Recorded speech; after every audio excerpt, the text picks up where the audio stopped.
The U.S. is no stranger to cybersecurity attacks from Russia, but in the wake of rising tensions, the FBI has warned of a potential increase in state-sponsored cyber attacks. Here to help us discuss it all, Karim Hijazi from Prevailion, the CEO there. Karim, thanks so much for joining us today. And of course, some breaking news that I just want to bring to your attention happened a few minutes ago. The U.S. is reimposing sanctions on Nord Stream 2 in response to Russia's aggression. That is not going to make Moscow very happy. We have already heard about the threats of potential cyber attacks. And earlier on today, Ukraine already saying some government websites have been the victims of cyber attacks. Of course, not blaming Russia directly, but it wouldn't be the first time that that has happened. How much is that a surprise to you? Great to be here. Thank you for having me. Not a surprise at all. I think that we've been watching this really vigilantly over the last, several weeks, if not months at this point. And I think, the breaking news that you just referred to is going to add to the context that Russia, in its efforts with Ukraine specifically, this may redirect some of that spite in our direction directly. We've been worried about the supply chain nature of the attacks on Ukraine, the vulnerability of a threat that might be deployed there, similar to what we saw with NotPetya years ago. And that's been the concern. But now with the sanctions, which I understand are a needed effort, that does start to draw some fire directly onto us, which is the greater concern now. And then how vulnerable are we, and which sectors are the most vulnerable? Are they, the power sector, water, or are they those tied to efforts to aid Ukraine, for example, government agencies and military operations? Yes, I think it's both. Honestly, not to sort of cast a wide net, but it really is all intertwined. The nature of our world today is so interconnected with supply chain and third-party partnerships that, unfortunately, a lot of private sector and public sector and military and government agencies are inextricably connected, whether it's in country or externally.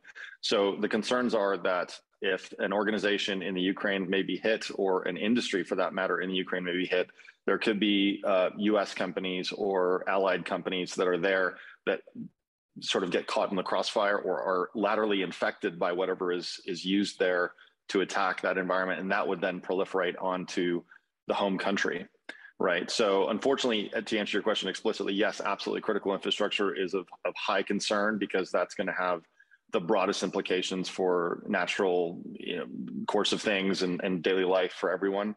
But unfortunately, the attacks on the private sector that directly support those environments are going to likely be what is looked at by these nation state actors, because the security and the operational security of those environments are less typically than some of the more armored and equipped institutions, right? So it's that easy conduit or easy vector which is what we're worried is going to be leveraged. Do you think that any attack, any cyber attack on the U.S. is considered crossing the line? How does the U.S. decide how egregious an attack is, if they choose to then retaliate, for example? It's a great question. It's something that we've been debating for a very long time, because, what is considered an act of war has been a debated situation. There could be an attack that was intended to be fairly targeted and very specific and surgical in a region, but it then spirals out and actually results in an immense amount of chaos somewhere else. That could be constituted as an act of war onto the US. So in other words, something that wasn't even intended versus, a deliberate attack on, like, say, a power grid, or God forbid, critical infrastructure like water treatment, where they alter something to where water becomes unpotable, undrinkable, and now you create a biological attack.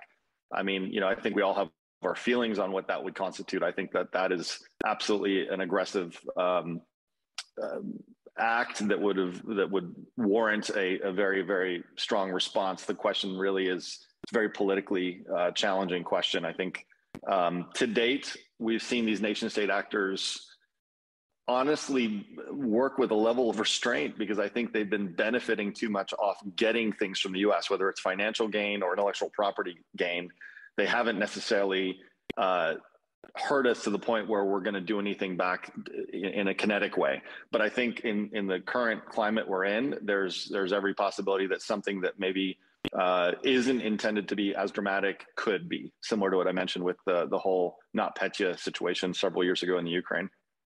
So, what do we do to protect ourselves? Because the US is no stranger to Russian hacks. And we saw what happened with the JBS, the meat supply company, last year in that Hmm. ransomware attack, where the company had to pay $11 million to be able to Right. resume their operations there. So, what do we do to protect ourselves at this point? Because they've already infiltrated our system, right? They're already here.